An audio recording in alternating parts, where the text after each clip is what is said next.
Mano žinios apie Baltijos kraštus nėra iš knygų ir žurnalų semtos. Pirmoji mano išvysta šviesa, pirmas medis, buvo tų vietų šviesa, kvapas ir medis, nes gimiau lenkiškai kalbančioje šeimoje ant lietuviškai pavadintos upės kranto. Ir tie įvykiai man yra lygiai gyvi kaip gyva tai, ką skaitome gerai pažįstamų żmonių veiduose ir akyse. Wyjrzałem przez okno Obrzasku i zobaczyłem młodą jabłonkę przezroczystą jasność.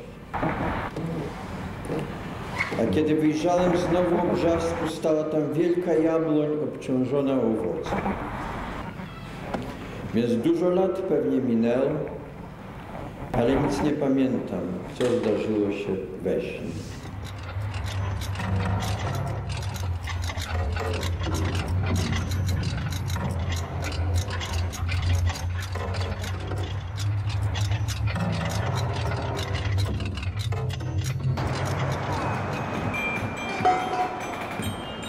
Oto dobiega końca moje stulecie, stulecie masowych szaleństw i masowych zbrodni. Wydaje mi się, że my wszyscy i tutaj, w Europie i na innych kontynentach wkraczamy w okres, którego dwie główne cechy da się już teraz określić. Po pierwsze, wskutek postępu technicznego nasza planeta nagle się zmniejszyła i unifikacja obyczajów, mody, rozrywek, artystycznych upodobań będzie okazywać się silniejsza niż różnice dzielące poszczególne kraje. W ślad za tym wyłania się świadomość planetarna, świadomość zagrożenia całego naszego gatunku przez zatrucie lądów i mórz. Po drugie, ważną cechą zbliżającego się okresu będzie głęboki kryzys duchowy. Objawy tego kryzysu można obserwować dzisiaj, a wskazują one na to, że będzie długotrwały. Ponieważ od lat jest to temat moich rozmyśleń i moich książek, mógłbym dużo o tym mówić. Niech wystarczy tutaj przypomnieć, że w końcu XIX wieku Friedrich Nietzsche zapowiadał erę nihilizmu europejskiego, a trudno byłoby utrzymywać, że bardzo się pomylił.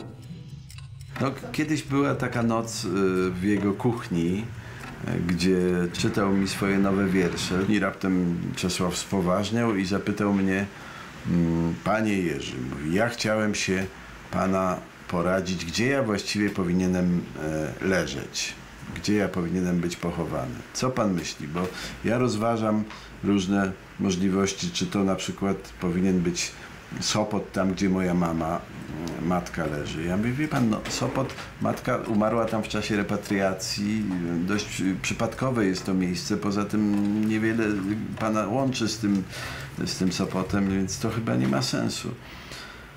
A on mówi, no może w Berkeley koło Janki, koło mojej pierwszej żony. Ja mówię, no ale kto panu tam będzie świeczki zapalał, kto będzie pana odwiedzał? Tak, był pan tam taki samotny i nieszczęśliwy tyle lat, że teraz tam wracać już na stałe to trochę bez sensu. On sam mówi, no tak, do Wilna to już nie ma po co, bo tam już nikogo nie ma, już nikt nie żyje. Ja mówię, wie pan co, no pamięta pan, jak schodziliśmy kiedyś z kopca Kościuszki i weszliśmy na cmentarzyk na Salwatorze. Jest taki zielony cmentarz na wzgórzu nad Krakowem, kępa zielonych drzew, więc mówię, dobre towarzystwo, miłe, ładne widoki, to jest najlepsze miejsce. Ptaki będą śpiewały. No i opowiedziałem, on mówi, myśli pan? No i tak to rozważał, a ja 2 dni później opowiedziałem to mojemu przyjacielowi Bronkowi Majowi, który jest znany z poczucia czarnego humoru, i on mówi, ty idiota jesteś, przecież jeżeli Czesław się pyta ciebie, gdzie on ma leżeć, to on oczekuje od ciebie tylko jednej odpowiedzi, na Wawelu, panie Czesławie, to jest pańskie miejsce. I powinieneś mu powiedzieć, mówi, są pewne widoki, to się da załatwić, ale do 2 tygodni musi pan być gotów. Vavilis pilis ant aukštos uolos Krokuvoje, karalių, didžiavirių ir tautos dainių panteonas. Kas tas žmogus, kurį norėta ten pašaukti? Gimiau ir užaugau ties pačia Romos ir Bizantijos kultūrų riba. Ši perskyra išliko per amžius, nubrėždama liniją, nors ir ne visuomet žemėlapyje, tarp Romos katalikybės ir stačiatikių žemių. 1909-aisiais Vece ištekėjo už Rygos politechnikos studento. 1911 metais atvažiavo į Šetenius gimdyti manęs. Tais metais Stolypinas turbūt nepažvelgė į mano lopšį, kamuojamas minties, kad Rusija tikriausiai žus, jeigu jis pats vienas nesugebės jos apsaugoti. Niekas, net mano senelis, neatspėjo, kas iš tikrųjų nutiks. Pačiame Lietuvos viduryje, Kėdainių paviete, Apytalaukio parapijoje Nevėžio upės slėnyje, stovėjo 2 bažnyčios. Į artimesnę medinę buvo važiuojama ar einama mišių. Kitoje, mūrinėje, esančioje už 6 kilometrų, buvo rašomos civilinės būklės knygos. Poeto tėvai susituokė Apytalaukio bažnyčioje. Tėvas Aleksandras Milošas, kilęs iš netolimo Serbinų dvaro netoli Vandžiogalos. Motina Veronika, Zigmanto ir Juzefos Kunatų duktė. Kunatai pagal šeimos tradiciją kildinami iš baltiškos jotvingių genties, gyvenusios Suvalkų apylinkėse. Netoli Seinų stovi Krasnagrūdos dvaras, iš kurio poeto senelis per santuoką atėjo į Šetenius. Jos paveldėjusi Česlovo senelė Juzefa, kilusi iš senos ir garbingos Siručių giminės. Šventybrašio bažnyčio šventoriuje palaidoti rašytojo seneliai ir proseneliai iš motinos pusės. Po 100-mečiais ąžuolais menančiais kautinės su caro kariuomenė išlikę sukilėlių kapai. Česlovo senelis Artūras Milošas buvo sukilimo vado Zigmanto Sierakausko adjutantas. Jis palaidotas Vandžiogaloje. Buvo vedęs Stanislavą Lapačinską, gydytojo iš Rygos dukrą. Pagal legendas Milošų giminė kildinama iš Lužicų serbų, nežinia kada atsikėlusių į Lietuvą. Česlovas Milošas gimė Šeteniuose 1911 birželio 30-ąją. Buvau pakrikštytas ir priimtas Romos katalikų bažnyčios prieglobstin. Iškart po įrašo į civilinės būklės knygas atsirado dar vienas Rusijos imperijos pavaldinys. Kaimas kalbėjo lietuviškai ir iš dalies lenkiškai. Bet jau žandaras, pasikabinęs ilgą kardą, mokesčių rinkėjas, traukinio konduktorius, importuoti administracijos tikslais, į čiabuvis kreipdavosi rusiškai, įsitikinę, kad kiekvienas privalo suprasti valdžios kalbą. Kėdainių miestelis, į kurį buvo vežami parduoti žemės vaisiai, kasdienybėje vartojo lenkų ir jidiš kalbas. Kiekvienas vaikas įjungtas į pavergtų tautų milijoninę masę buvo nelaimės vaikas. Už jo plytėjo kruvinų mūšių, beviltiškų sukilimų, kartuvių, trėmimų į Sibirą praeitis, kuri formavo visą vėlesnį gyvenimą, neatsižvelgiant į jo valią. Tu buvai mano pradžia ir vėl esu drauge su tavim čia, kur pramokau 4 pasaulio šalių. Žemai anapus medžių upės šalis, anapus manęs ir sodybos miško šalis, dešinėje Šventosios Brastos šalis, kairėje Kalvės ir Kelto. Kad ir kur klajočiau, po kokius žemynus, visada buvau atsigręžęs veidu į upę. Więc myślę, że byłem wychowany jednak w tradycji wielkiego poszanowania dla przodków. Moja rodzina była zupełnie pozbawiona fumów, była pozbawiona tego snobizmu pochodzeniowego. I muszę powiedzieć, że to była rodzina bardzo z jednej i z drugiej strony, w pewnym sensie demokratyczna. Nie miałem poczucia wyższości z powodu pochodzenia. Przeciwnie, ja raczej cierpiałem na kompleks demokratyczny. To znaczy wydawało mi się, że moja rodzina, która żyła z pracy chłopów, powodowała u mnie pewne wyrzuty sumienia. Autobiografiniame romane Isos slėnis Česlovas Milošas taip aprašė savojo dvaro kiemą. Nuo kelio link namų eini alėja. Ji tarsi tunelis leidžiasi iki tvenkinio greta Svirno. Tvenkinys vadinamas Juoduoju, kadangi jo niekuomet nepasiekia saulė. Stovi baltas namas. Toks žemas, jog atrodo jį prislėgė stogas, ant kurio lentučių kur ne kur patogiai įsitaisiusios auga samanos ir žolės. Laukinės vynogės, kurių uogos sutraukia liežuvį, vyniojasi apie langus ir apie 2 priebučio kolonėles. Pirmiausia buvo priemenė, į kurią patekdavai pro tas kolonėles. Ten vasarą ir rudenį gulėdavo begalė sėklų, ypač gėlių. Mat, kai, pavyzdžiui, nunokdavo nasturtos, jas papildavo ant drobulių. Paskui patekdavo į vidų. Dešinėje buvo 2 salonai. Juose parketo grindys, visada labai švarios, vaškuotos. Ten stovėjo fortepijonas, buvo dangalais apdengti baldai. Kitaip sakant, maždaug atitiko valstiečio Gryčio seklyčią. Tai buvo kažkas gražaus ir šventiško. Ir ten jausdavaisi lyg nesavas. Beje, man atrodė, kad ten kokios dvasios gyvena. Na, o kai įeidavai į prieškambarį, tiesiai priešais buvo vadinamasis kaminas. Ten buvo išvietė, kur eidavom tik žiemą. Medinis suolas, atsisėdi, o po juo bedugnė. Kairėje dvaro pusėje valgomasis, svečių kambarys ir biblioteka, o koridoriumi nuo valgomojo buvo atskirta virtuvė, garderobinė ir kamara vaistinėlė. Vaistinėlė – magiškiausia šetenių vieta. Magiškiausias kambarys. Dieve švenčiausias. Man dabar atrodo, kad visa mano poezija atsirado iš vaistinėlės. Visas kambarys buvo iš stalčiukų. Ant lentynų stovėjo įvairiausi variniai, stebuklingo aukso vermiai atspalvio indeliai, o stalčiukuose visokios esencijos, prieskoniai, imbiras ir taip toliau. Tie vermiai spalvos podeliai, kurie ten stovėjo drauge su tais kvapais, grynas šardenas. Viskas kartu. Šardenas ir olandų tapyba.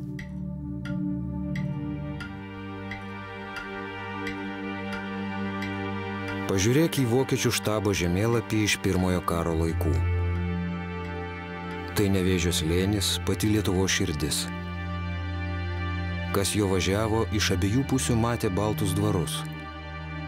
Štai čia Kalnaberžė, priešai Šetenį. Namas, kuriame gimiau, aiškiai matyti. Kalnaberžė priklausė Stolypinams. Jie čia praleisdavo vasarą, gražioje imperijos provincijoje, artimiausi mano senelių Kunotų kaimynai už upės. Vaikystėje girdėjau apie valtį su ratais ir rankinę pavarą. Važinėta vakarais, lankytasi dažnai. Stolypinas mylėjo jaunas Kunataitės. Nieko bendra su tuo neturėjo mokykla, kurią dvare įkūrė valstiečių vaikams Verce arba Vece, būsimoji mano motina. Mokė skaityti ir rašyti. Kokia kalba? Aišku, lenkų, kuri jai buvo tarsi tikrai bretonietei prancūzų. To był sam początek XX wieku. W Legmiadzie była szkoła, na której moja matka uczyła dzieci chłopskie po polsku. Ale równocześnie mój dziadek, który był, zdaje się, tak zwanym Litwomanem, to znaczy uznawał prawa Litwinów, zdaje się, że tam opłacał nauczyciela, który uczył też po litewsku. Krokuvoje įsimokslinusi Milošo motina Veronika poetą išmokė literatūrinės lenkų kalbos. Vietiniai Lietuvos gyventojai kalbėjo specifinę lenkų kalbą. Atsimenu, kaip aš prajuokinau Milošą nes jis pradėjo kalbėti apie Vandžiogalą, apie tuos kaimus į šiaurę nuo Kauno, kurie dar neseniai buvo gyvenami daugiausiai lenkiškai kalbančių žmonių. Pasakiau, kad yra, reiškia, lietuviškas eilėraštukas, kuris bando perduoti Vandžiogalos tarmės ypatybės. Jis skamba šitaip. Do basliuka ją pririšo, prašymus po polsku pišo. Pišo, pišo, kodzi, kodzi, mūsų nieko nepšiškodzi. Milošas labai atsimenu juokėsi, tai yra, taip sakant, toji lietuviškai lenkiška amalgama, kuri dar neseniai ten buvo. Milošas buvo iš tos tikrosios Lietuvos, iš Lietuvos centro. Čia pat Žemaitija, čia pat Aukštaitija, taip sakant, Nevėžis tai riba tarp Žemaičių ir Aukštaičių. Taigi jis buvo toks tarsi tikresnis lietuvis už Mickevičių.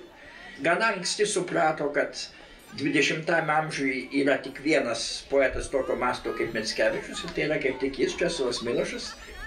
O juo labiau tą suprato, kada jau senatvėje, kada gavo Nobelio premiją ir kada visi tą suprato. Ir kad jų likimai yra kažkuria prasme panašus. Abudu emigrantai, rašė apie savo gimtinę emigracijoje, abudu bandė tos gimtinės paveikslą atkurti. Mickevičiui tai buvo ponas Tadas, Milošui tai buvo jo, pavyzdžiui, poema, kur teka saulė ir kur nusileidžia, arba jo knyga Miestas be vardo apie Vilnių, kurie maždaug atitinka poną Tadą 20-ame amžiuje. Lietuviškąją savo tapatybės dalį Milošas siejo su pirma su motinos linija. Ir iš tiesų sakė, kad jo mama, jo močiutė yra tikrai tos lietuviško tipo moteris. Ir kad valstiečiai, sakykim, bendraudami su jo mama, tiesiog instinktyviai jaučia, kad jinai yra sava. Ta lietuviškoji tokia kalbinė, folklorinė terpė jam buvo pažįstama iš vaikystės ir ta klausa suformuota dainų, kurias girdėjo Nevėžio slėnyje. Antras dalykas, tai be abejo jo ryšys su bajoriška tradicija. Visą tai formavo, aišku, ir tiesiogiai perdodama giminės atmintis, protėvių portretai, genealogijos, giminės testamentai, senos knygos tame Šatenių dvare. Bet dar kas yra įdomu, kad štai tą visą pasaulį, tiek dvarą, tiek kaimą, Milošas vėliau yra pavadinęs senosios Europos pasauliu, dingusiu, sunaikintų civilizacijos. Nuostaba ta, kad jis tiek ilgai Lietuvoje išliko. No Miłosz po prostu żył w dwóch światach. Żyjąc tu, czy też gdziekolwiek na kuli ziemskiej będąc, był jednocześnie tam. I to naprawdę, dosłownie. Kiedy śnił, to śnił o Litwie. Kiedy coś do czegoś porównywał, to porównywał do tamtego. Oczywiście to może można łatwo wytłumaczyć. Jest tam, spędził dzieciństwo, spędził tam młodość. Przecież kolory, zapachy i krajobrazy już nigdy nie będą te pierwsze, nigdy nie będą inne. A te pierwsze są najważniejsze. Przecież kiedy podróżuje przez Amerykę, wszystko, co tam widzi, porównuje do tego, co zna na Litwie. I nawet w mowie noblowskiej to jest tak dobitnie powiedziane, prawda, że cieszy się, że pochodzi z małego kraju, gdzie przyroda jest na miarę człowieka, w kraju, gdzie duchy przodków nigdy mnie nie opuściły. No i potem jest ta przepiękna koda. Mówię o Litwie. Obecność ojca w życiu Miłosza jest być może dosyć nawet archetypowa, ponieważ tego ojca nie ma. On wyjeżdża na Syberię, gdzie pracuje, tam zresztą Miłosz mały pojedzie z matką, potem będzie podejmował się wielu prac, do których, jak sam Miłosz napisze w Rodzinnej Europie, nie za bardzo miał szczęście, nie za bardzo miał też szczęście do ludzi. Kolejne jego inicjatywy bankrutowały. Po Syberii świat dla niego trochę skarlał, trochę był za mały, szukał wielkich przestrzeni, szukał możliwości. Transsibiro magistrale važiavau į Krasnojarską su lietuvė auklė ir su mamyte, dvimetis kosmopolitas, dalyvis žadėtosios Europos eros. Tėtis medžiojo elnių Sajanų kalnuose, Elė ir Nina bėgiojo Biarice prie jūros. Taip, tai buvo 1913 metais. Anuomet skelbta, kad praėjęs šimtmetis tėra vien įžanga į tikrai europietišką ir net kosmopolitinę epochą. Todėl harmoningai sutikau su amžiaus dvasia, kai Peterburge pirmą kartą pamatęs automobilį blizgantį juodu laku, užkėliau koją ant jo laiptelio, o toliau keliaudamas kirtau Uralą. Tuo metu jaunas inžinierius Aleksandras Milošas, Rygos politechnikos absolventas, medžiojo taigoje ant Sajanų šlaitų, kur Jenisėjaus upė, išgraužusi per kalnus tarpeklį, teka šiaurėn į lygumas ir Arkties vandenyną. Syberia była wówczas krainą mlekiem i miodem płynącą, to znaczy miała tak olbrzymie bogactwa i miała tak olbrzymi potencjał, że ciągnęli tam zdobywcy, prawda? I Nansen też tam się wybrał z ekipą. Ojciec z Nansenem na zdjęciu wisiał na ulicy Podgórnej, kiedy Miłoszowie mieszkali w Wilnie.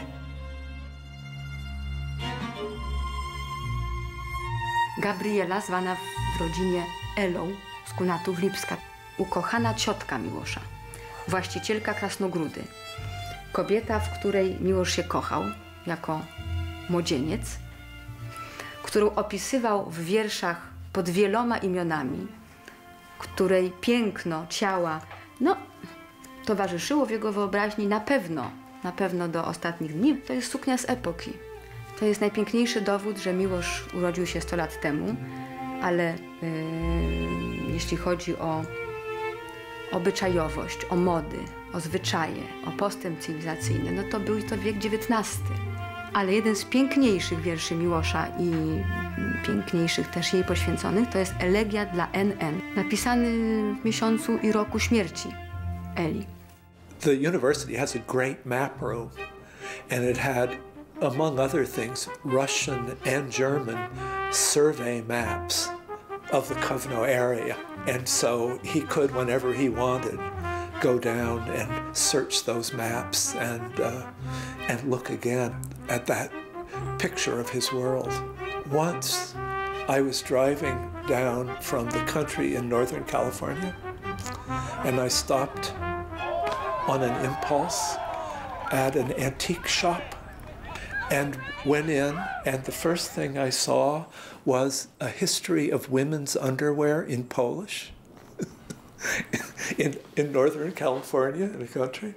And so, of course, I bought it and brought it back and gave it to Czesław. And I don't think I've ever seen him happier than paging through this book, finding the name for the piece of underwear that his aunt wore or was taking off at the bathhouse by the river when he was 5 years old. Let's see, when he was 5 years old, it would have been 1916 or something like that. So not only maps, but there were lots of ways in which he tried to call this world that he couldn't quite believe he actually grew up in to mind.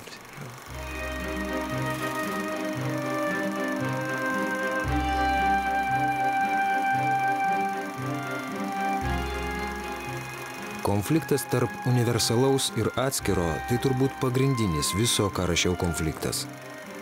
Tai visiškai neišsprendžiama, siaubinga problema. Kai pradedi galvoti, tai ir yra viskas, visa žmogaus likimo mislė. Taip pat konfliktas tarp laisvos valios ir determinizmo, arba malonės ir laisvos valios, jeigu vartosime teologinius teiginius. Žinoma, kad mane visą tai labai domino, bet atsakymo nėra. There are a lot of individual poems, some of them political, some of them erotic, some of them philosophical, some of them full of historical memory. And taken together, they're like an amazing film that keeps shifting perspective.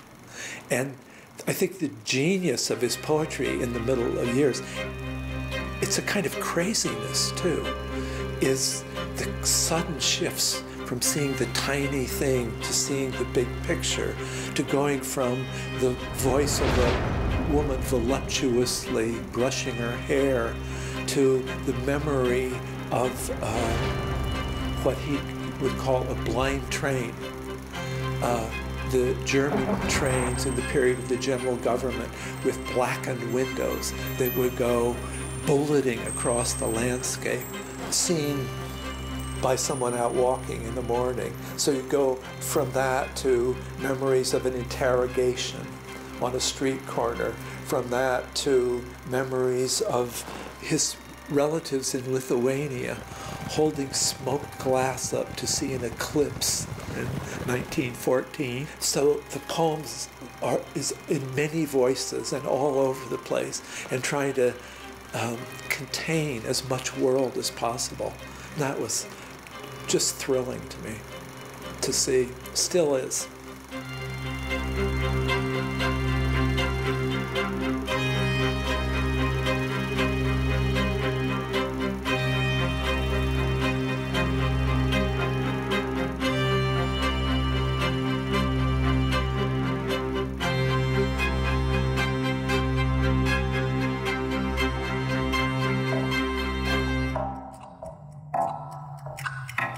Wilno zobaczyłem po raz pierwszy, jeżeli to można nazwać zobaczeniem, w 1914 roku. Czyli miałem wtedy 3 lata. Było to w czasie odwrotu i ucieczki z Litwy pod naciskiem zbliżających się Niemców. Ponieważ mój ojciec był zmobilizowany do armii carskiej, więc to w pewnym sensie było zrozumiałe, że rodzina uciekała też tam do Rosji. I pamiętam, że myśmy zajechali do domu Romerów na Bakszcie. Jest to ulica, przy której mieszkał Bazyliszek podobno. Dom Romerów był siedzibą loży masońskiej za czasów Mickiewicza. Traukdamiesi į Rusiją, Milošai kurį laiką apsistojo Lucynė, latviškai Ludza. Čia 5-metis Česiukas pirmą kartą pamato senelę Stanislavą Miloš su cigaretė burnoj ir patiria stiprų vieną pirmųjų literatūrinių išgyvenimų. Senelė skaitė jam baladę apie našlaitį, kuris grįžęs į sudegintą kaimą, ieško ir neranda užžėlusio mamos kapo. Susipynę gervuogių ogienojai apsiveja jo kojas. Taip motina duoda ženklą, jog kaip tik čia ir yra jos kapas. Baladė taip sukrėtė berniuką, jog jis raudojo pasikūkčiodamas. Prisimenu, Lucynę daug piešdavau. Kareivius, bėgančius į ataką prieš durtuvus, patrankas, karo laivus. Pasaulis man atrodė labai žiaurus. Jau būdamas mažas berniukas labai krimtausi dėl pasaulio žiaurumo. Karo metai turėjo įtakos. Nors buvau mažas, bet kažkas įsiskverbdavo į mane. Ir Rusų revoliuciją išgyvenau Rževo mieste prie Volgos. Čia gimė mano brolis Andžejus. Mačiau įvairiausių scenų ir tiesą sakant, nedaug trūko, kad iš viso nebūčiau buvęs Lenkijoje. Grįždamas į Lietuvą iš revoliucinės Rusijos pasimečiau kažkokioje stotyje. Kad kiek traukinys būtų nuvažiavęs ir jau niekada manęs nebūtų suradę. Orša, klaidžioji stotyje, mane 6-metį bandėjai pasilikti savo. Traukinys pajudėtų ir mano likimą išverstum kaip kailinius. Kitą skirtum kalbą rašyti eilėms, kitą pastogę, kitus krantus toli rytuos, prie ledinių jūrų, kurių dugnos nebaltas akmenėlis, žuvusiųjų kaukolės. Ir siaubas, mano baimių tėvas, mane parklupdė tame perone. Pajutau didžiulę imperiją prieš mažą vaiką. Slenka į mane pašiaušta durkų, šautuvų, kilpinių, kovos vežimai darda, tankai, džipai su užkariautų žemių kartotekom. Aš pasileidau bėgti. 1918 grįžome į Lietuvą, į kaimą pas mano senelius. Byłem w tym parku samotnym dzieckiem. Samotnym dlatego, że mój brat był w wózku, a ja miałem cały ten świat dla siebie. Promienie słońca na ścianie, ja się zrywałem i calutki dzień hasałem.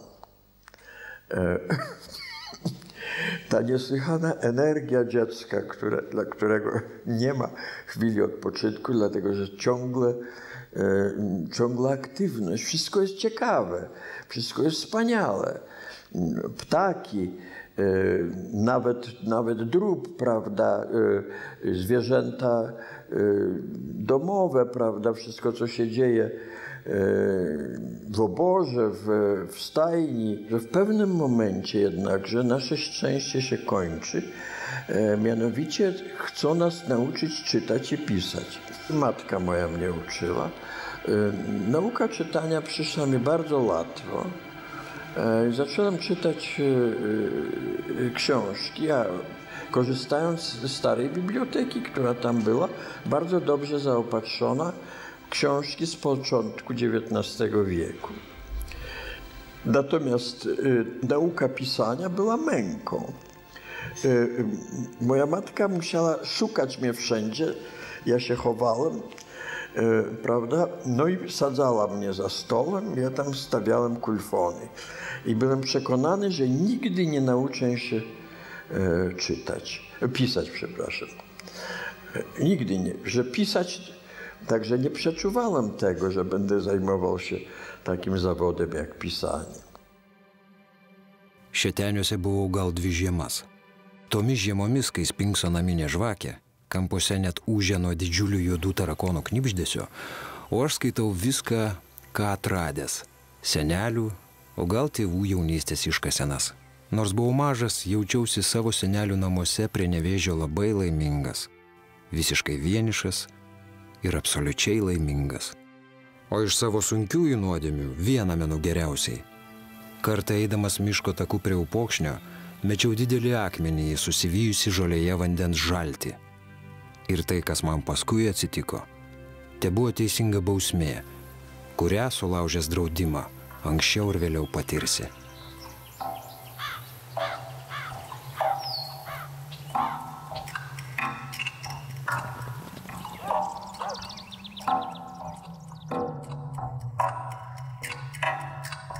Byłem w Wilnie, kiedyś moja rodzina się przeniosła, na wiosnę w 1920 roku. I wtedy po raz pierwszy posłano mnie do szkoły. Miałem wtedy lat 9. Mieszkaliśmy przy ulicy Nadbrzeżnej, naprzeciwko kościoła świętego Jakuba. I chodziłem stamtąd na ulicę Jagiellońską do szkoły, która mnie absolutnie przeraziła, ponieważ ja nie rozumiałem, czego ode mnie chcą i co to wszystko znaczy. Następny mój adres w Wilnie to był Podgórna 5 i szedłem stamtąd rano do szkoły ulicą Portową i Górą Bufalową do gimnazjum, które stało na rogu ulicy Mała Pohulanka. Także to gimnazjum dla mnie było bardzo ważne i bardzo malownicze. Później, kiedy zostałem profesorem w Kalifornii, to przekonałem się, że może więcej otrzymałem w gimnazjum niż na moich studiach uniwersyteckich w Wilnie. Gimnazjum dla mnie było bardzo ciekawe, dlatego że toczyła się stale jakby wojna podjazdowa pomiędzy naszym prefektem i naszym nauczycielem łaciny. Rożek był Galileuszem, był sceptykiem i socjalistą. Nasz prefekt, ksiądz Chomski, był heroicznym fanatykiem. Ja straszne awantury robiłem temu księdzu. Także on mnie wyrzucał z klasy. Mówił: Milosz, ty masz nieprzyzwoity wyraz twarzy, wyjdź z klasy.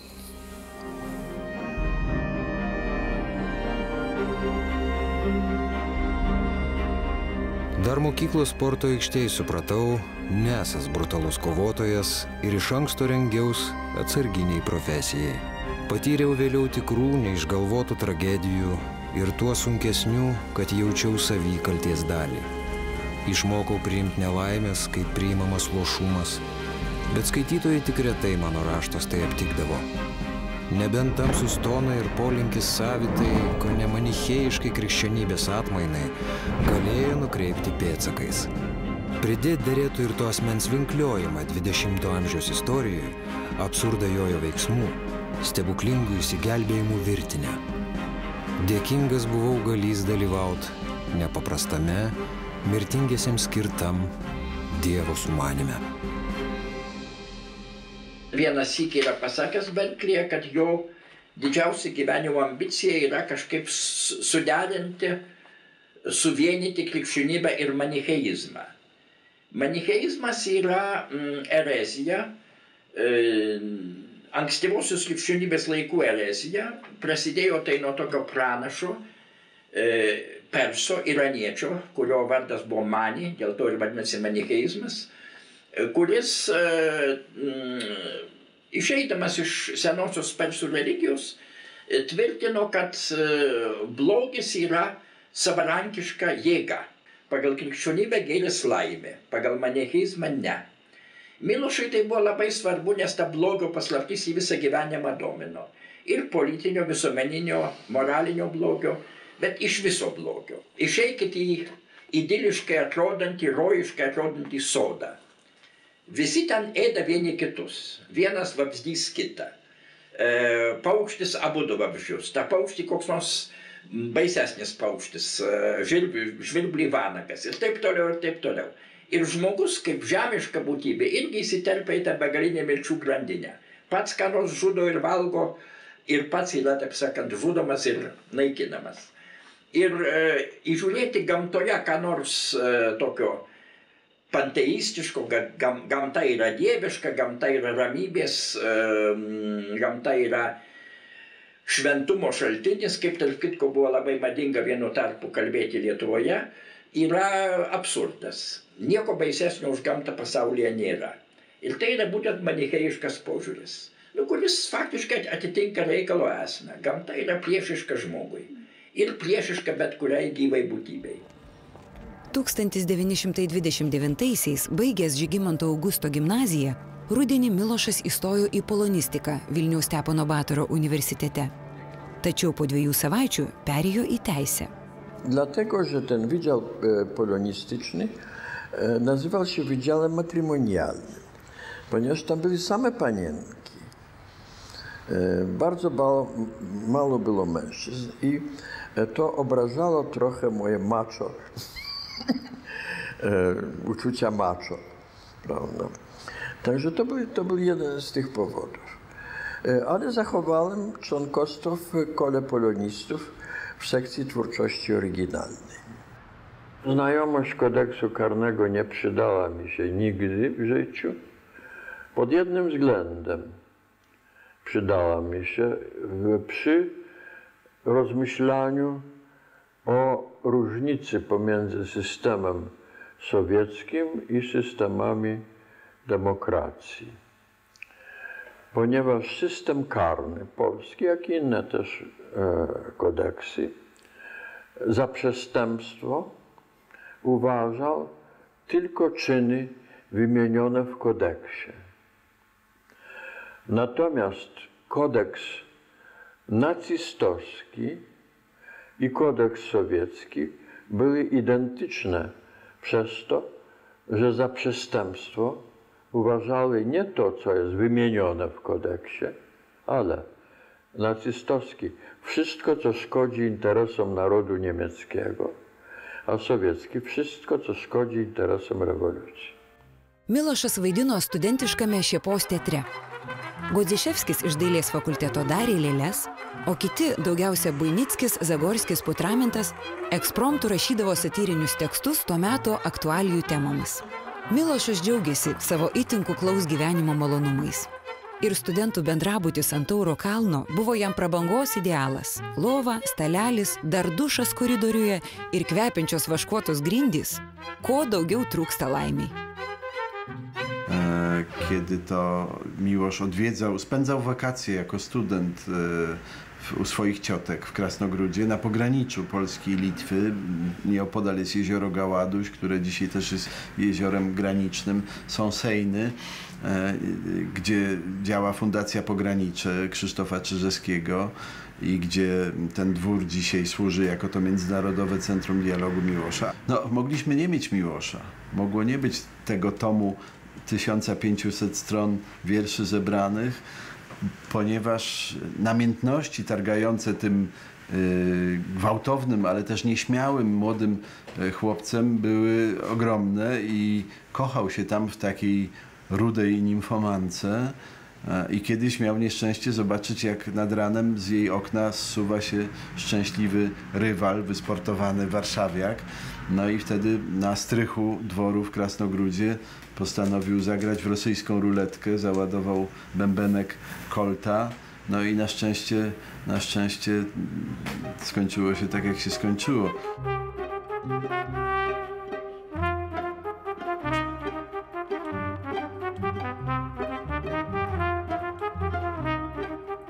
Ir kaip jums viską papasakot? Kokias nurodyti kronikas? Įsivaizduokite jaunikaitį karštą vasaros rytą, einantį palei ežerą, laumžirgiai orą raibina, viršum meldynų kaip visat. Bet dar nėra nieko, kas turėjo būti. Supraskite, nėra nieko. Nors gal jau yra, tačiau neligi galo. Kūnai skirti žaizdoms, miestai sunaikinimui. Ir skausmas neaprėpiamas, kiekvienam vis kitoniškas. Cementas krematoriumams, valstybės padalijimams. Žudikai parinkti burtais, tu ir tu. Ak dar tai raketos, tranzistoriai, video ir žmonės mėnulyje. O jis eina nežinantis. Pierwsze drukowane moje wiersze to była Alma Mater Wilnensis, pismo rocznik.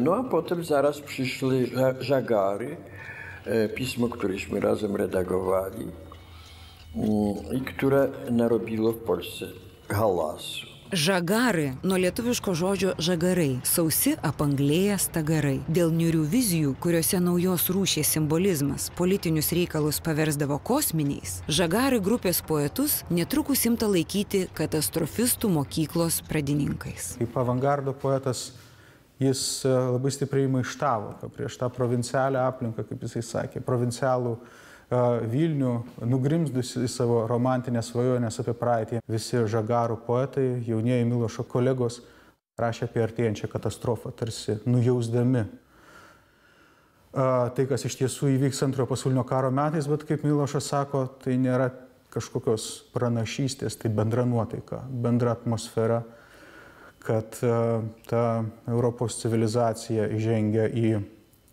katastrofos laiką. Ir kas iš jos išliks? Niekas nežinojo. W Wilnie powstał Związek Literatów Polskich, znaczy sekcja Związku Literatów Polskich. Przyszło im do głowy, że tam, gdzie był więziony Mickiewicz i Filomaci, to byłoby najlepsze miejsce symboliczne. To była część klasztoru bazylianów. W tej sali odbywały się posiedzenia Związku Literatów, które nazywano środami literackimi. Zdarzało się, że jak się bardzo upiłem, to sypiałem właśnie tam, w takim pokoiku, który prawdopodobnie był jedną z tych cel, a może tam wielka improwizacja odbywała się. Mickiewicz stworzył legendę Litwy, legendę Wilna, jako część literatury polskiej i spowodował miłość Polaków do Wilna, od której Litwinom robi się niedobrze. Aš gerbiu tam tikras šio miesto tradicijas. Esminė dalis šių tradicijų yra meilė ir pagarba Adomui Mickevičiui ir mano buvimas čia tarp šių sienų turėtų būti suprastas kaip netikėta laimė jo ištikimo ir dėkingo mokinio. Lietuva, kaip Milošas vėliau sakė, jam buvo prieštara, kurią dovanojo pats likimas. Kita vertus, jis taip pat yra sakęs, kad prieštaras, kurių negali išspręsti, reikia stengtis pamilti.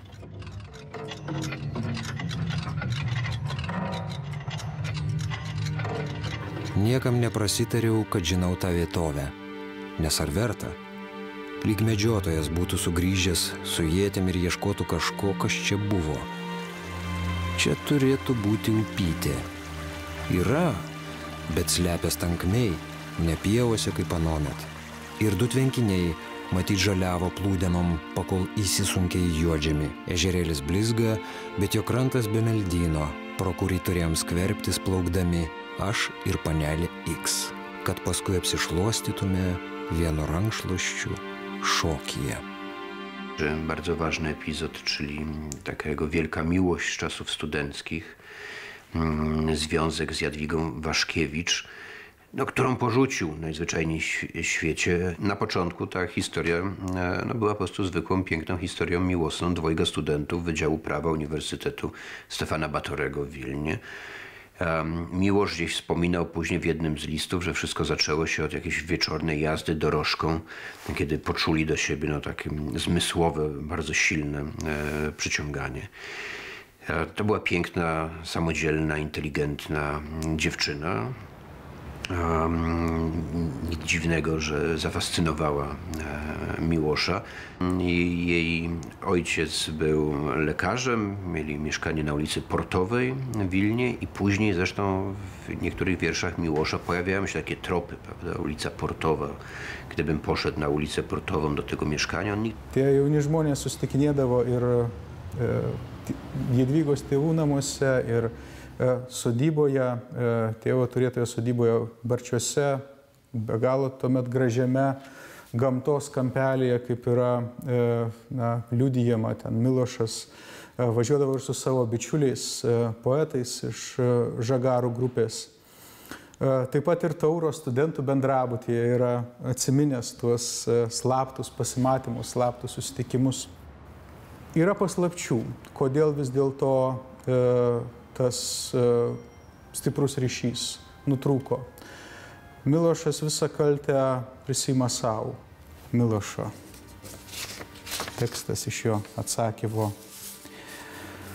Rauda dėl Jadvygos, didžiosios mano gyvenimo meilės. 10 metų praėjo, o aš nuolat raudu dėl jos ir dėl savęs, nežinodamas, ar ji dar kur nors gyvena. Tai skamba juokingai ir sentimentaliai. Didelė mano kaltė jai sunkiai mane slegia. 81 metais po daugybės išsiskyrimo metų Milošas vėl užmezgė korespondenciją su savo Vilniaus laikų mylimąja, kurios vardą labai slėpė. Ta jo istorija, jam pačiam buvo vienas didžiausių išgyvenimų ir yra jo tekstuose įvairių užuominų, bet visur nebent vardo raidė J yra paminima iš Jadvygos Vaškevič laiško Milošui. Vilniuje visada prieš Kalėdas pradėdavo snigti, buvo jauku, važinėjo rogės, skambėjo varpeliai, o tu stovėdavai prie tos aukštos krosnės iki pat lubų. Teresė atneždavo samovarą, mama pildavo arbatą, žmogus juk niekada nežino, kada iš tikrųjų yra laimingas. Meilė buvo lemtinga, jos praradimas susijęs tikrai su skaudžiais išgyvenimais.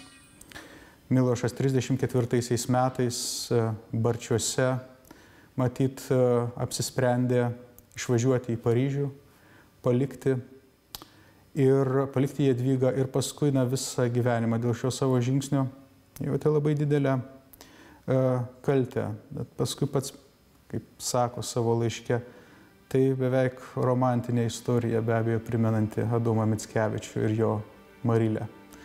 Jisai išvyko nepalikdamas vilties, kad sugrįš.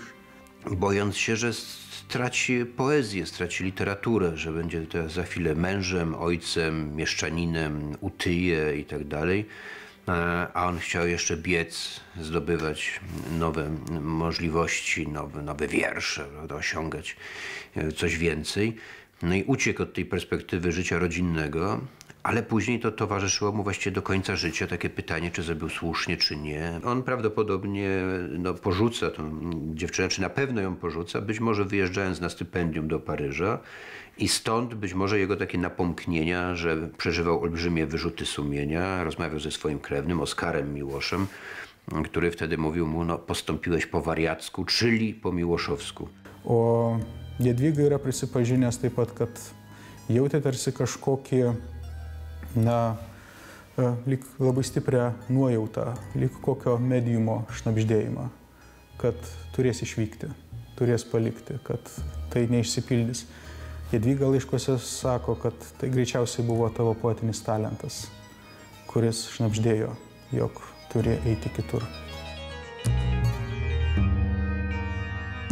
Ty silna noc do ciebie nie dosięga, ni płomieniust, ni chmur przejrzystych cieni. Słyszę twój głos po ciemnych snu okręgach i świecisz tak, jakby nadchodził dzień. Ty jesteś noc, miłości leżąc z tobą, odgadłem los i bojów przyszłych zło. Pominie plebs, a sława przejdzie obok i pryśnie muzyka, jak butem tknięte szkło.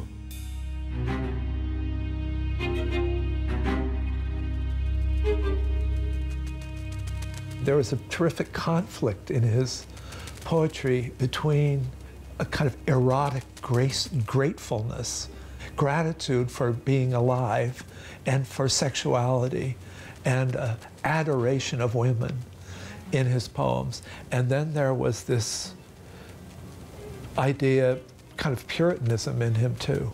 You know, in one poem he says, in English translation, that we are pinned to the cosmos by the black pin of sex.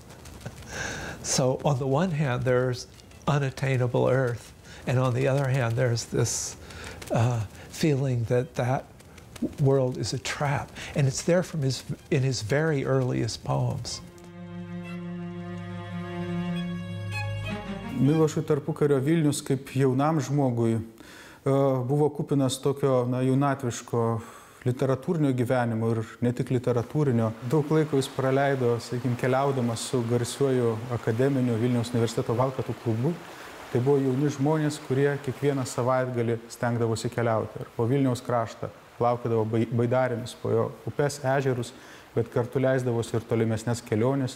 Ir vienoje tokio nutrūktgalviško kelionėje iki Paryžiaus iš Vilniaus baidarėmis Milošas yra dalyvavęs. Miłosz najpierw w takiej młodzieńczej wyprawie kajakowej dociera po raz pierwszy do Paryża. Chwilę później, to jest rok bodaj 35, trafia tam na stypendium. 9-miesięczne stypendium, które bardzo wiele zmieni w jego życiu. Da mu dystans do spraw politycznych, do takiego lewicowego zaangażowania. Zasadniczo zmieni jego poezję. Pewną konsekwencją tego będzie tom 3 zimy, wizyjny, niezwykły tom, zupełnie już potem niepowtórzony zresztą w jego twórczości, a także pewne otwarcie religijne. I w gruncie rzeczy wszystkie być może nawet z tych elementów po części można wiązać z Oskarem Miłoszem. 1931 birželį po egzamino išsirengėme už mūsų apylinkių. Planas buvo toks – iš Vilniaus nuvažiuoti iki Prahos, ten nusipirkti naudotą kanadietišką valtį, ją nusigabenti prie Bodeno ežero ir iš ten plaukti ežeru Reinu, Reino intakais kuo arčiau Paryžiaus, kur vyko mus viliojusi kolonijų paroda. Patyrę daugybę nuotykių, kurie įtaigiai aprašyti Gimtosios Europos skyriuje Kelionė į vakarus, bičiuliai pagaliau traukiniu pasiekė išsvajotąjį Paryžių. Paryžių kvėpėme išplėstomis šnervėmis, kirsdami į pėsčiomis iki Paino šiaurės Senos linkui. Užsimiršome, kokiomis gatvėmis einame, užsimiršome, kad esame. Mūsų kūnai buvo tik įspūdžių registracijos aparatai. Pažadas buvo begalinis. Gyvenimo pažadas.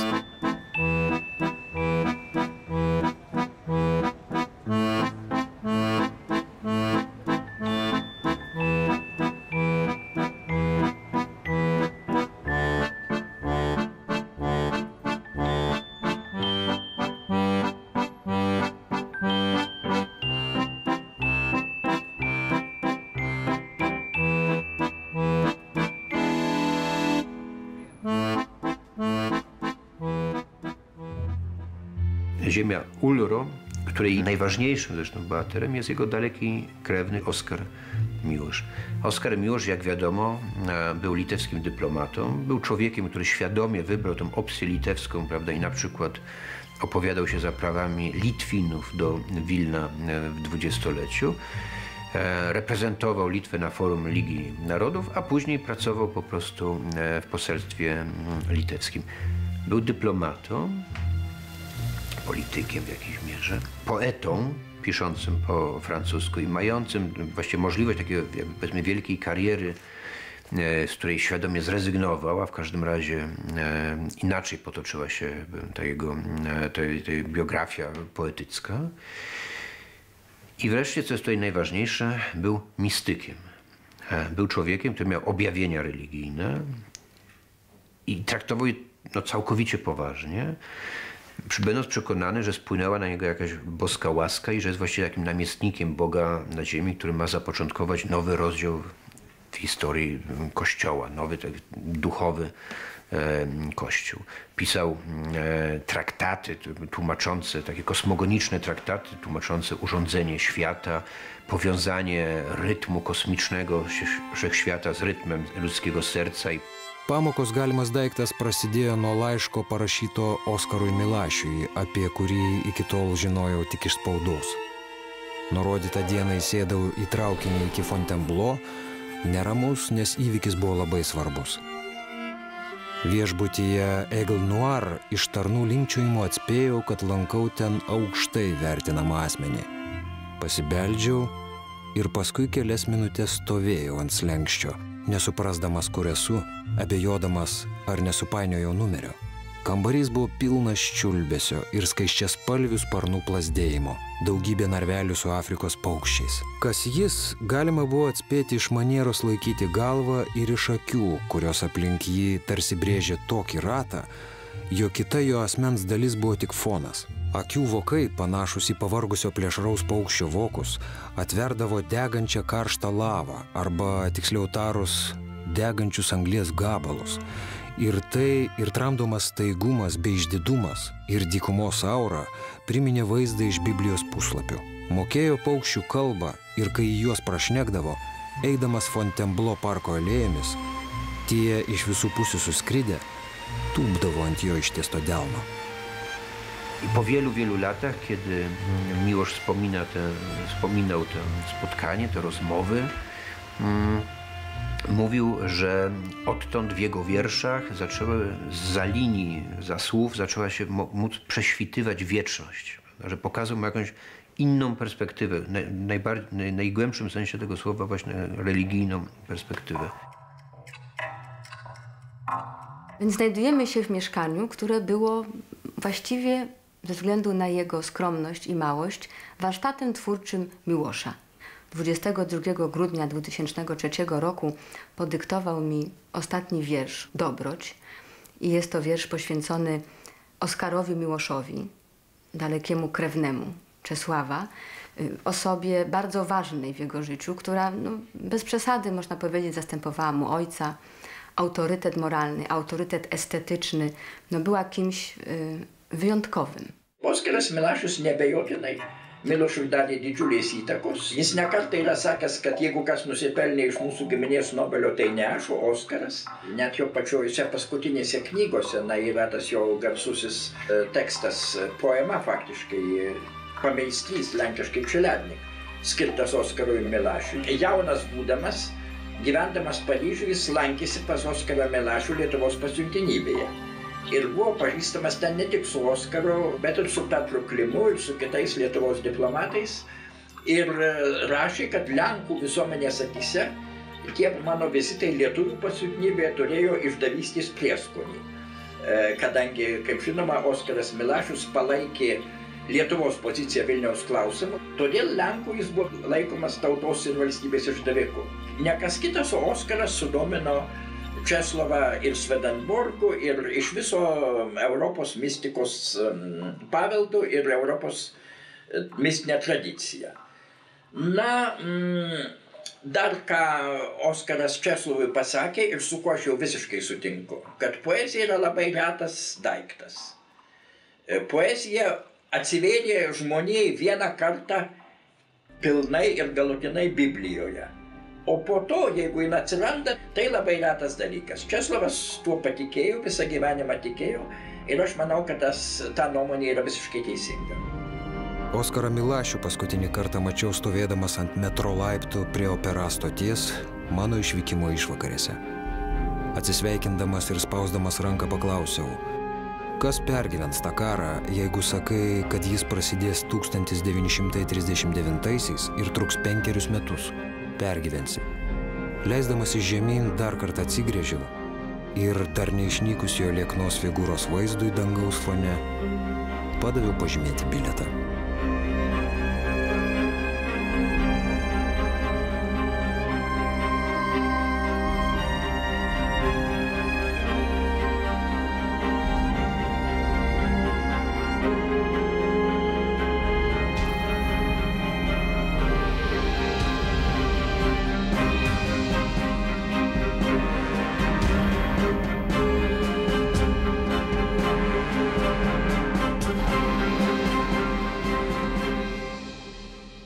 Žinią apie staigę jo mirtį gavau tą 1939 pavasarį, kurį, kaip nebe pagrindo pasirodė tirpstant sniegui, vadinau paskutiniuoju. He was reading for us. He had because his eyesight was quite bad at that point, he had a machine that projected words on a screen in very large letters so he could read. And he was sight translating for us into English a poem he had just written. It was called The Apprentice. It was a poem about Oskar Miloš. We got up to take our leave, to leave. And as we were leaving, it occurred to me that I might not see him again because he was 90, I think. And so I sneaked back into the room to just see him one more time. And it was an overcast day, and in this apartment, there was Carol, but then there were these 3 young women, secretary, cook, nurse. All 3 were young and beautiful. And I thought of them as kind of sylphs, you know, mythological creatures floating around the apartment. They were all very, very beautiful. And so I went back and I put my head in this room, and he was sitting at his desk next to his secretary, beautiful girl. And the secretary had her hands on the keyboard, and she was doing this, she was typing.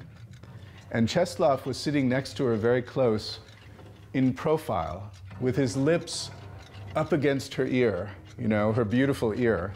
And he was murmuring, you couldn't hear anything, he was just, and there was a light coming down from overhead on his head, and he was murmuring, and she was in this fragrant, beautiful ear, and this beautiful woman. And I had planned to say to him, I'm leaving, but I thought, I don't want to say anything, and if that's my last glimpse of him, it's a very good glimpse, because this is how I want to remember him.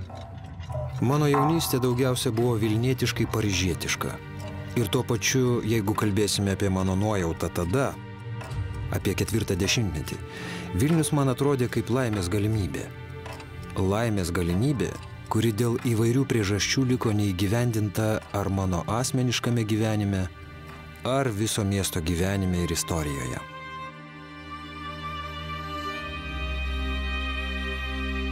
Vilniui Milošas yra sakęs, kad žmonės, su kuriais jis bendravo, visi atrodė tarsi iš skirtingų laikų, iš skirtingų tautų, kultūrų. Vienas tarsi iš 18, kitas iš 19, dar kitas iš 20 amžiaus.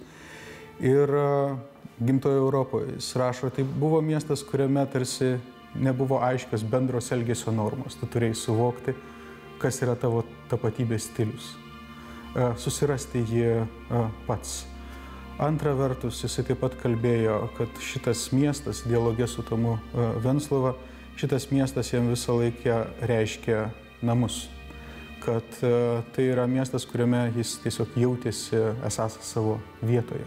Nepaisant to, kad irgi suvokė to Vilniaus provincialumą, prieš jį maištavo, bet kaip rašė savo eilėraščiuose, miestas, iš kurio niekad negalėjo išvykti, atskaitos taškas, žemėlapyje, centras. Ja miałem dyplom z prawa i nawet starałem się o aplikanturę. Niechętnie, mnie to nie obchodziło. Uchwyciłem się, kiedy powstała możliwość pracy w radio, no uchwyciłem się tego rękami i nogami, bo to było lepsze jednak niż prawo. Chociaż ja byłem tam w radio urzędnikiem. Nie robiliśmy dyskryminacji narodowościowej, co w Wilnie nie było dobrze widziane przez administrację miejscową. To znaczy zapraszaliśmy chóry białoruskie i nawet o grozo Żyd wygłaszał pogadanki religijne. Po prostu denuncjowano nas w prasie i administracja bardzo płochliwa zażądała od radia, żeby wymówić nam pracę. Dyrekcja Polskiego Radia w Warszawie wściekła się, co nie ma. Administracja tutaj nam ma narzucać, kogo mamy zatrudniać. No i zatrudnili nas tam w Warszawie. Milošas kalbėjo, kad buvo galima rasti kitokį santykį tarp lietuvių ir lenkų tautinių tapatybių Lietuvoje. Po pirmojo pasaulinio karo jisai matė tokią galimybę susikurti Lietuvos lenkų tarsi bendruomeniai, kultūrai, kuri būtų vienijusi dvi skirtingas kalbas, jeigu abiejų pusių požiūriai būtų palankesni. Jeigu lietuviai nebūtų taip ryškiai atmetę, atsiriboję lenkų savo lenkiškojo paveldo, tos tradicijos, su kuria turėjo konkuruoti ir gana stipriai. Antra vertus, jeigu Lenkijos požiūris į tą Lietuvą, atgimstančią tą etninę valstietišką Lietuvą būtų buvęs kur kas palankesnis. Deja, jisai sakė, tokių galimybių istorija nesuteikė. Geriausiai būčiau jautęsis kaip Lietuvos lenkų poetas, bet tokia apibrėžtis buvo visiškai neįmanoma. Miestas buvo mylimas ir laimingas, visad birželio bijūnos ir vėlyvose alyvose, baroko bokštų keliamas lygi dangaus. Iš gegužinių grįžus vazos pilnos puokščių, už lango matyti gatvė, kur kitados mokyklon eita, įsaulio ir šešėlio aštri riba ant sienų. Baidarėm irstydavomės ežerais. Įsimylėję klaidžiadavom po salas priaugusią žilvičių. Susižiedavom, tuokėmės bažnyčioje Švento Jurgio. Sulaukėme paskui krikštynų ir konfrateriją paužaut kviečiam. Smagu, kai rungės muzikantai, oratoriai, poetai, kai džiūgauja minia, slibino eisenai gatvę patraukus. Sėsdavaus kas sekmadienį į klauptą labdarių, dėvėjau togą su auksinė grandinė, bendrapiliečių dovana. Senau žinodamas, kad miestui liks ištikimi vaikaičiai mano. Jei iš tikrųjų šitai būtų buvę, ai man išpūtė mane už jūrų vandenyno, liki sveika neįsipildžiusi lemtie, lik sveikas mano Sopolio mieste. Likit sveiki, likit sveiki. –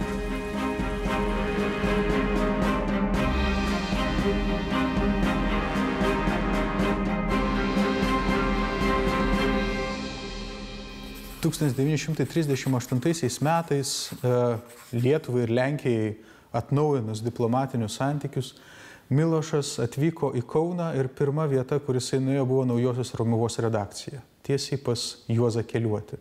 Milošas su juo ėjo kartu ir į Kauno restoranus, ir į muziejų žiūrėti Čiurlionio paveikslų. Užsimezgė įdomus intelektualinis bendravimas, ypač jie kalbėsiu prancūziškai, ypač apie prancūzų modernėje literatūrą ir kultūrą. Ja kiedyś nieopatrznie zapytałem go, panie Czesławie, pan nigdy nie pisał ani nie mówił o tym, jak w czasie, jak we wrześniu 1939 roku znalazł się pan w Rumunii z Radiem Polskim i z polskim rządem, udając się na emigrację, i jak pan potem przedostał się do Wilna. I tutaj ku mojemu zaskoczeniu Miłosz zrobił taką straszną twarz i powiedział: od tego wara. Czyli tego tematu w ogóle nie należy poruszać. Nie chciał o tym mówić. Widocznie musiało to bardzo boleć. W pierwszych dniach września, kiedy Warszawa nie jest jeszcze okupowana, ale wojska niemieckie się do niej zbliżają i dowództwo obrony Warszawy zarządza ewakuację na wschód. Zabierano tylko mężczyzn, nie zabierano rodzin. W związku z czym zresztą niektórzy z pracowników radia odmówili, postanowili zostać, czy to chcąc z bronią w ręku być w Warszawie i bronić jej, no czy to po prostu zostać ze swoimi rodzinami. Sam Miłosz wskutek czy to jakiegoś nieporozumienia, czy jakiejś takiej chwilowej, prawda, błędnej decyzji pojechał, a jego ówczesna wielka miłość, a później żona również, czyli Janka Dłuska, po pierwszym mężu Cękalska, została w Warszawie. On tymczasem trafił w taki po prostu korowód samochodów jadących na wschód. Czuł taki wyjątkowy dyskomfort razem z tymi ministrami, generałami, różnymi tymi dyrektorami departamentów ministerialnych, uciekając po prostu. W pewnym momencie razem z swoim takim znajomym arystokratą, Janem Tarnowskim, który posiadał własny samochód i co ważne zapas benzyny, bo to było dość kluczowe posiadać wtedy zapas benzyny, postanowili odbić od tego korowodu i wrócić jednak do Warszawy przez Polesie, taką okrężną drogą. I nawet wyruszyli, ale spotkali wkraczające właśnie wojska sowieckie, czołgi i samoloty, kukuruźniki, no więc zdali sobie sprawę, że to jest już koniec i że mają ostatnią szansę, żeby nie dostać się na przykład do niewoli, no tylko uciec. I rzeczywiście udało im się 17 września w ostatniej, powiedzmy, chwili przekroczyć ten most w Zaleszczykach, a później dotrzeć do Bukaresztu. Ma możliwość wyjazdu do Paryża, ale nie chce wyjechać sam bez Janki. Więc wymyśla plan alternatywny, na pierwszy rzut oka szalony, czyli że dostanie się do Wilna, które wtedy zostało zajęte przez wojska litewskie, jeszcze Litwy niepodległej, a z Wilna przedostanie się do Szwecji, ściągając wcześniej do Wilna Jankę i że razem poprzez tą Szwecję trafią na zachód. Napisał do Wilna do swojego dobrego znajomego czy kolegi Keliutisa, który był redaktorem naczelnym takiego pisma Nuvoi Romuva. Keliutis był zaprzyjaźniony z ówczesnym ministrem spraw zagranicznych Urprzysem i zdobył dla Miłosza jakieś dokumenty podróżne. No i rzeczywiście pociągami przez między innymi Kijów, który zapamiętał jako jedno z najstraszniejszych miejsc na ziemi, oczywiście w wielkim strachu, no bo w każdej chwili mógł zostać aresztowany. Potem zostały takie błyski w jego poezji z tej drogi. Dotarł na Litwę, zresztą najpierw do Kowna, gdzie właśnie Keliutis go powitał. Potem się osiedlił w Wilnie, odnalazł swoich rodziców, odnalazł swojego brata. Nieco współpracował właśnie z litewskim tym miesięcznikiem, także z gazetami polskimi. No i czekał na Jankę. A zdobył nawet podobno jakieś miejsce właśnie w transporcie do Szwecji, ale Janka bała się tej podróży do Wilna z Warszawy przez zielone granice, znów mając tutaj na myśli ryzyko aresztowania oczywiście.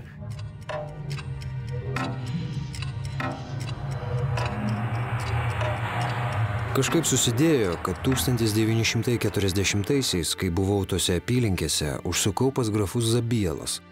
Jų rūmai Apytalaukyje buvo vieni didžiausių ir įspūdingiausių Nevėžio slėnyje. Tai buvo jaunoji grafų Zabielų karta. Jų mąstysena tai visiška duobė, neatskiriama nuo etiketo tradicijų. Žodžiu, vienintelis įprotis sukiotis aukštuomenėje. Kažkokios panelės ištekinimas, medžioklės, kraičiai. Ir staiga 1940-ieji. Jie sėdi įrančiuose rūmuose ir laukia galo.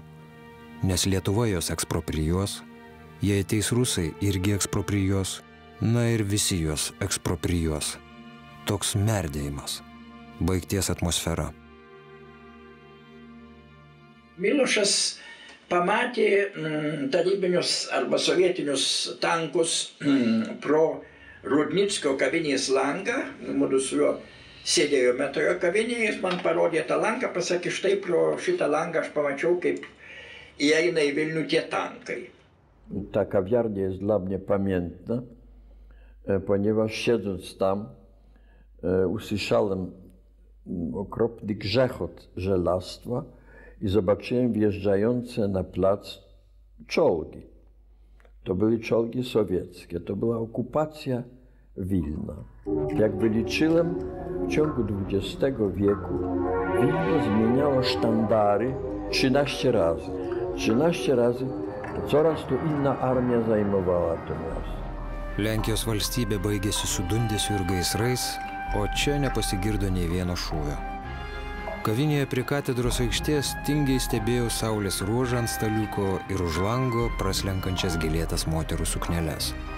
Staiga mane, kaip ir visus, sudomino geležies žlegsėjimas gatvėje. Žmonės kilo nuo staliukų ir suakmenėję žiūrėjo į didelius apdulkėjusius tankus, į jų bokštelius, iš kurių rankomis draugiškai mojavo sovietų karininkai. Mintimi susieti tai, kas galėjo būti tik kariuomenės pražygiavimas, su okupacijos faktu nebuvo lengva. Neinformuotam stebėtojui tą dieną nieko neatsitiko, bet beveik fiziškai buvo galima justi valanda po valandos tirštėjančią baimę.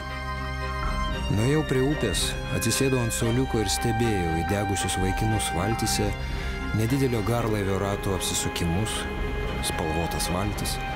Man buvo gaila to miesto, nes čia žinojau kiekvieną akmenį ir visus kelius, miškus, ežerus, krašto kaimelius, dabar įmestus į malūną, kuris į vieną masę mala ne tik žmonės, bet ir kraštovaizdžius. Tiesiog iš smėlėto užtakio prieš elektrinę, kur su meškerėmis stovėjo vaikai, iš upės srovės, iš dangaus, bylojo neatšaukiamybė.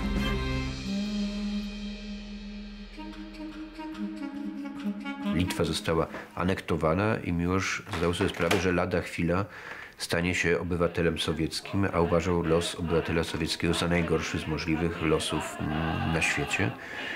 Więc biorąc jeszcze udział w fikcyjnych, później sfałszowanych wyborach, no bo też nie miał wyjścia, wyborach, które powołały nowy parlament, który z kolei uchwalił oczywiście też fikcyjny akt chęci wejścia w skład Związku Sowieckiego, równocześnie starał się o wymyślenie drogi ucieczki z Wilna. That was for me one of most traumatic experiences of my life. Because I had at that time a feeling, first of all, complete trampling of the international law, big state attacking completely neutral and defenseless really country. I didn't stay for the establishment of the Soviet regime in Lithuania, and I escaped illegally through green borders. Because I knew enough about the system, and probably I would have landed very far, you know, because I was a leftist, which was very bad at that time. I wykorzystując jakieś swoje kontakty poprzez brata z podziemiem ówczesnym polskim, z fałszerzami dokumentów, przemytnikami, udaje się w drogę, którą dobrze opisał ze szczegółami w rodzinnej Europie i też nie ma pewnie sensu tutaj drobiazgowo opowiadać. Niemniej jednak przez szereg zielonych granic, parokrotnie ryzykując oczywiście aresztowania, nawet w pewnej chwili aresztowany, ale szczęśliwie zwolniony poprzez m.in. Suwałki, w których w swoim czasie mieszkali jego rodzice, dociera w końcu do Warszawy. To jest rok 1940. Tu odnajduje Jankę, zamieszkują razem w Warszawie w jej mieszkaniu na ulicy Dynasy.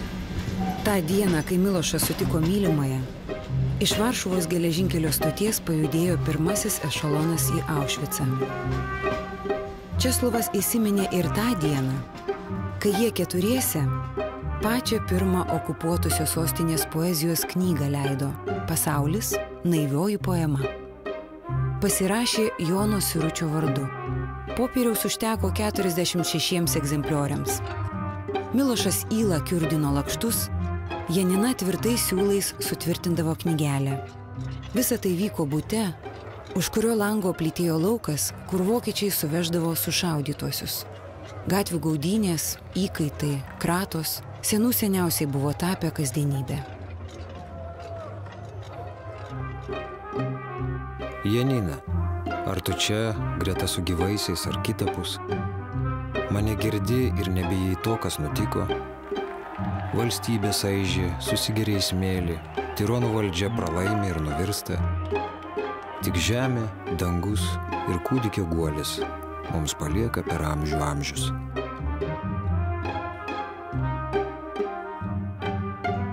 Przecież wiadomo, co Miłosz robił w czasie II wojny światowej. Wydawał podziemne tomy wierszy, układał podziemne antologie, dawał wykłady. Prowadził, tak jak setki innych pisarzy, konspiracyjne życie literackie, za które też można było, prawda, można było, że tak powiem, otrzymać odpowiedni wymiar kary od okupanta.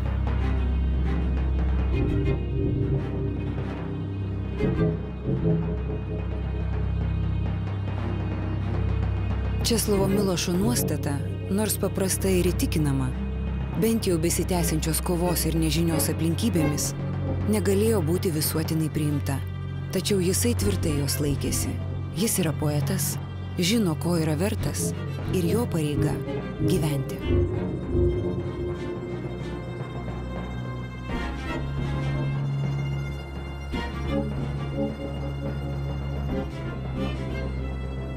Tu, kurio negalėjau išgelbėti, išklausyk manęs. Suprask šią paprastą kalbą, nes kitos gėdinas. Prisiekiu, nėra manyje užburtų žodžių. Kalbu tylėdamas, kaip debesis arba medis. Tai, kas mane stiprino, tau nešė mirtį. Atsisveikinimą su epocha laikei naujosios pradžia. Neapykantos įkvėpimą, lyrinių grožių, aklą jėgą, įvykusią formą. Kasgi yra poezija, kuri neišgano nei tautų, nei žmonių? Melas. Girtuoklių daina, kuriems netrukus kas nors perskros gerklės. Skaitymai iš mergaičių kambario. To be alive. To be alive. Because so many people perished that to survive is really a rare privilege, but at the same time a feeling that it is undeserved. I feel that history of that period is to be written honestly, and I believe in the possibility of objective history. For instance, the image received by an average American was that the Nazi killed only the Jews, which was far from the truth. Poland lost some 3 million Jews killed and 3 million non-Jews. Jews were exterminated as Jews. Others were exterminated during various other circumstances. I can give you an example of my cousin who was taken by the Nazis. He was 15, but he was taken with his father because he belonged to an improper class. Namely, they were owners of a manor. They were taken to Sachsenhausen, Oranienburg concentration camp, a German firm producing shoes for the army, used prisoners to test the soles. And they were marching all day long, and they were adding stones to their rucksacks, you know. So after some, I don't know how many months of such walking, the boy died of exhaustion. Więc w 1944 roku, tuż po powstaniu warszawskim, Miłosz wychodzi wraz z Janiną, swoją późniejszą żoną i z matką żony, no wychodzi z masami ludzi na południe. Zatrzymany w obozie pod Pruszkowem, cudem uwolniony, trafia do okolicznych wiosek i pisze listy do swoich przyjaciół do Krakowa, do Wyki. Wyka chce pomóc Miłoszowi. Znajduje dla niego lokum w majątku żony Turowicza w Goszycach. Tam na przykład rozegra się fascynująca z punktu widzenia starcia, ideologii, historii, też starcia dwóch typów rozpaczy. Starcie z Janem Józefem Szczepańskim, młodym akowcem wówczas, który właśnie wyszedł z lasu i też znalazł schronienie w Goszycach. Odbywa się tam pamiętny Sylwester 1944 roku, podczas którego to Sylwestra dochodzi do takiego właśnie, mówię, starcia dwóch opinii i starcia dwóch poglądów na temat przyszłości tego kraju. Więc Miłosz mówi bardzo prosto, nie ma co dywagować, oni są za progiem. To się właśnie zaczyna. Będziemy, że tak powiem, nastąpi przejęcie władzy, nastąpi zdobycie władzy. Książka pod tym tytułem wyjdzie w latach 50. właśnie pod takim tytułem, prawda? Zdobycie władzy. Pokojowe przejęcie władzy przez drugie państwo w danym państwie. No, Szczepański był trochę młodszy, nie widział tego tak w takich barwach. Poza tym wierzył w strukturę państwa podziemnego, i co do której Miłosz był dosyć sceptyczny. W 1945 roku Miłosz bierze dosyć czynny udział w życiu kulturalnym. Mieszkają wraz z Brezami na Świętego Tomasza, bierze udział w wieczorach autorskich, pisze. 1945 rok ważny jest też pod jednym względem. Repatriowana rodzina Miłosza z Wilna, matka Weronika i Aleksander i brat Miłosza, Andrzej, przyjeżdżają do Drewnicy na Żuławach pod Gdańskiem i tam Weronika decyduje, że będzie opiekować się chorą na tyfus Niemką. No, nikt nie przewidział takiego obrotu spraw. Weronika zachorowuje, Miłosz ją odwiedza na kilka dni przed śmiercią, o czym nikt nie przypuszcza, nie wie. Miłosz ją odwiedza dlatego, że zamierza wyjechać na placówkę dyplomatyczną do Waszyngtonu. Po prostu chce pożegnać się z rodziną przed wyjazdem. Matka umiera. I to jest, można powiedzieć, koniec młodości Miłosza. Jak to jest możliwe, że tak rozumna kobieta, że kobieta, która tyle przeszła, decyduje się na taki krok pomocy staruszce Niemce i poddaje się, prawda? Miłosz pisze w liście do Andrzeja, straciła wolę życia. Nie chciała przyjeżdżać z Wilna do Polski. Dla niej się coś skończyło. Matka była ważna, chociaż jej obecność była dyskretna, ale silna. I można nawet rzec, że obecność prawie wszystkich ważnych kobiet w życiu Miłosza była właśnie taka. Dyskretna, ale silna. Ten tragiczny fakt analizował powielekroć i swój stosunek do matki opisze w przepięknym wierszu Grób Matki, gdzie też padają takie słowa, prawda? Naucz mnie miłości żywej, z mojej wiecznej ze światem niezgody. I to jest, nie wiem, czy cytuję bardzo dokładnie, za co poetę przepraszam, ale sens oczywiście jest właśnie taki, prawda? Że ona jedna w oczach Miłosza rozumiała go do końca, jej już nie ma, nie będzie mogła towarzyszyć w jego życiu po prostu, nie będzie mogła na niego patrzeć, zawsze znajdował w niej oparcie. Ojciec był trochę inną figurą w tym życiu Miłosza, trochę inną postacią. Po śmierci swojej żony przeżył i załamanie, i depresję, wrócił, znalazł swoje miejsce w Krakowie.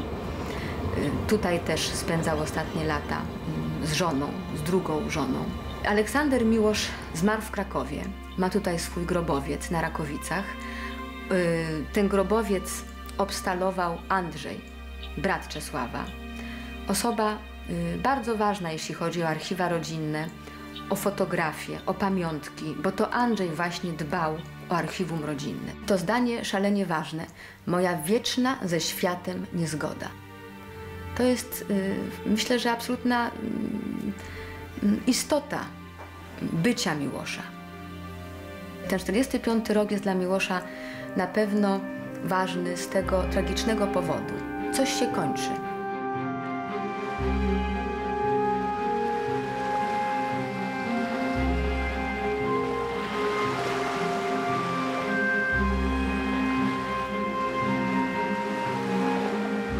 Padėk man sukurti amžiais gyvą meilę, iš mano nesantaikos tvirtos su pasauliu, įkvėpimų ir žygių vienintelę grandį, nežinoma gyviams gamtos bemintis.